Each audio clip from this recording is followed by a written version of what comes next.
Now, um, welcome all new students. Glad to see y'all. I'm I'm a teacher. I'm not a preacher, so you're not going to hear preaching. You're going to hear teaching. So I can say that for because the preacher's gone now, so I can say that. So. But anyway, we are jumping into semester 5. Obviously, we're at the latter end of the Old Testament, so you'll have to wait around before we get back to Genesis or anything. But just to give you a brief idea of how we got here in the book of Amos, there is a chronology in the Bible. God actually, when everything was beginning in Genesis, he dealt with an individual in most cases, whether it was Adam, Noah, Abraham, Isaac, Jacob, all the way through, even up to Moses. But then after that, he dealt with the nation as a whole, which is Israel. Israel is actually the former name of Jacob, who had 12 sons, and through those sons, they had offsprings that made up the nation of Jacob, or the nation of Israel, is what it's called. Now, they established themselves as a nation. They conquered some land that God told them to go conquer it. They did not completely eliminate all the people in that land. They got lazy. They got kind of like me. I'm 95% done with that job. I'm good to go, man. And that's what they ended up doing. They ended up leaving a lot of people, and those people infected them with ideas of idolatry and everything else like that. From that point, the nation decided that they no longer wanted God to be their king. They wanted to have a king just like everyone else. So God gave them exactly what they wanted at first, which is exactly what they didn't want. Unfortunately, that's the way we are. But anyway, after that, a dynasty was established, obviously through King David, which is who we get Jesus from. But also in that breakdown of it, they went through a civil war. They actually split up into a nation that was called Israel, which was 10 of those 12 sons, and 2 of the 12 sons made the nation of Judah up. In Judah, which is basically half the kings were good. In Israel, none of the kings were good, according to what God said, and they did evil in the sight of the Lord. After that came a lot of idolatry, which is one of the things that God is going to talk about. And this is where we get into the minor prophets. The reason why they're called minor prophets is not because what they have to say is small, it's just their chapters. Isaiah is a major prophecy because it's over 60 chapters. Amos, just a handful. So that's the reason why they're minor prophets. It doesn't mean that what they have to say is insignificant, because what Amos is going to say here is very significant.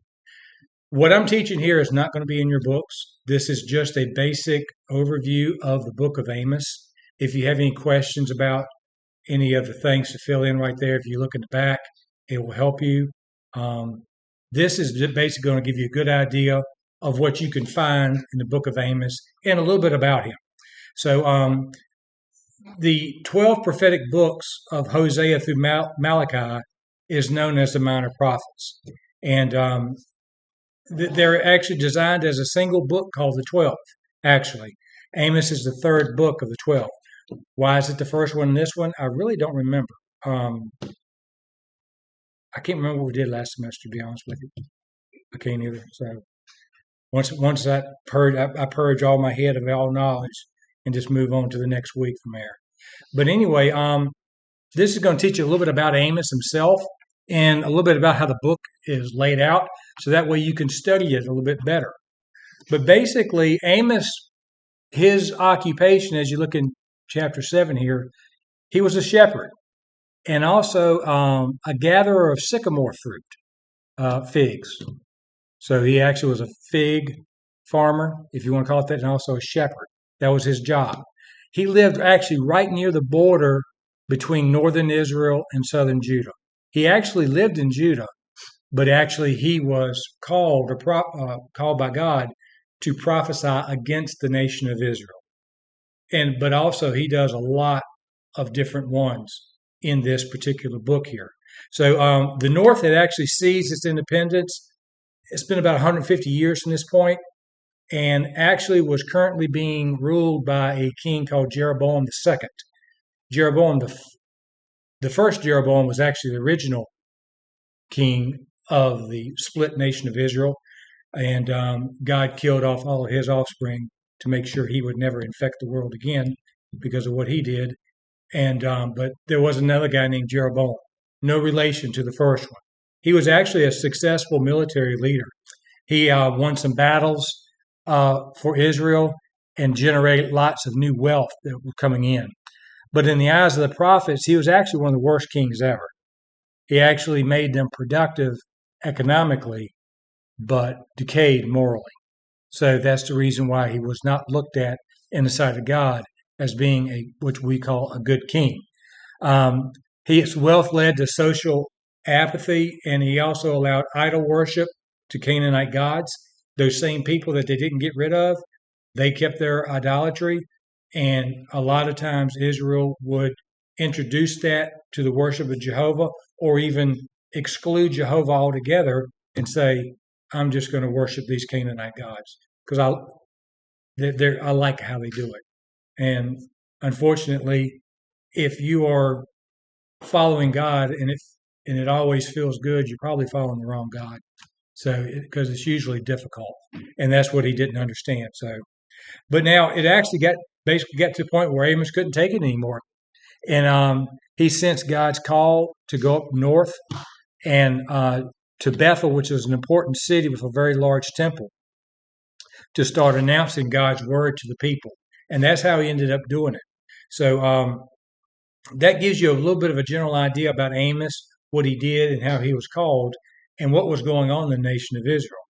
But basically, the book design, if you look at it, the 9 chapters, chapters 1 through 2 are a series of messages to Israel and also to other nations. As you notice, if you read through the book of Amos, you'll notice he starts talking about all these nations that are bordering Israel. He talks about all of them and the judgment that's coming up because they did something evil, they did something wrong, they did something against God. And it's basically what he's doing. He's actually drawing a circle, and he's about ready to bullseye Israel with his judgment that's coming upon them. Now, chapters 3 through 6 are a collection of poems that actually express Amos's message to the people of Israel and also to its leaders. And a lot of the times this poetry is actually messages of judgment, kind of like when David was confronted with Bathsheba. They brought him a little story about the guy and the little lamb, and the rich man took the lamb from him and killed the lamb so he could feed his friend. And David got mad about it, and he said, well, David, you are that man. And that was kind of the poem, the poetic justice, I guess, the best way to look at it. And chapters 7 through 9 contain a series of visions Amos experienced that depicted God's coming judgment on Israel. Now, I want you to keep in mind the big idea about all of this. God confronts humanity's evil, and he judges it. However, his long-term goal and his purpose has always been restoration. He is saying, I am going to punish you for this, but I am going to restore you. And just like the nation of Israel, I am going to punish you. I'm going to punish you severely, but I am going to restore you. If you look on a map on Google Maps today, Israel exists. It wasn't always that way. As a matter of fact, it was just in the 1940s that Israel wasn't a nation. And they finally became a nation just after World War II. So for well over 1,600 years, they did not exist as a country. So he said, I'm going to restore you. And he did. Amos's actually words are to call to embrace the true worship of God, that we should always include acts of justice, doing what's right, righteousness, and love for one's neighbor. I think that's one of the things that we always lose, is that we need to love one another. Didn't say like everyone. There's a difference. We can love everyone. So in chapters 1 through 2, you see these accusations against these nations and also against Israel. So it actually starts with a series of these short poems that actually accuse all of Israel's neighbors of violence and injustice. And it was true. Actually, you go back into the Bible and some of the historical books, you'll read about some of these injustices that these particular nations did, which seems odd because the opening book line says that Amos spoke against Israel. But he's actually doing more than that. He's actually just drawing a circle around them. If you look at these nations that it was some of the Phoenician states, it was the Philistines, Edom, Moab, Ammonites, and the Assyrian Empire up in Damascus. He had a judgment upon all these things. And if you notice, right in the middle is Israel. And so as Amos names all these neighboring nations, you can actually look at a map and actually see he's drawn a circle with Israel in the center. When judgment happens, it always doesn't happen on one spot. It actually has a thing called collateral damage. And all of these nations are going to face similarly the same justice that Israel did, because all of them are going to be taken over too. When the Babylonians come in, they take them all, every one of them, and they're no longer. Now, the Philistines don't exist anymore. The Phoenician states don't exist anymore. Moab does not exist anymore. So a lot of these nations that got punished, they don't exist anymore. Israel does, because there was a promise of restoration. Why? It's his chosen people. So you can look at that and see that God's judgment is quick, it's sure, but for his children, there is a path to redemption. And they ended up getting it. So in chapters 3 through 6, you see exposing Israel's hypocrisy and injustice. Now, it opens up saying that I chose you, Israel, among all the families of the earth. They weren't chosen because they were special. They were chosen just because God chose them. Now, Abraham was the one that he chose.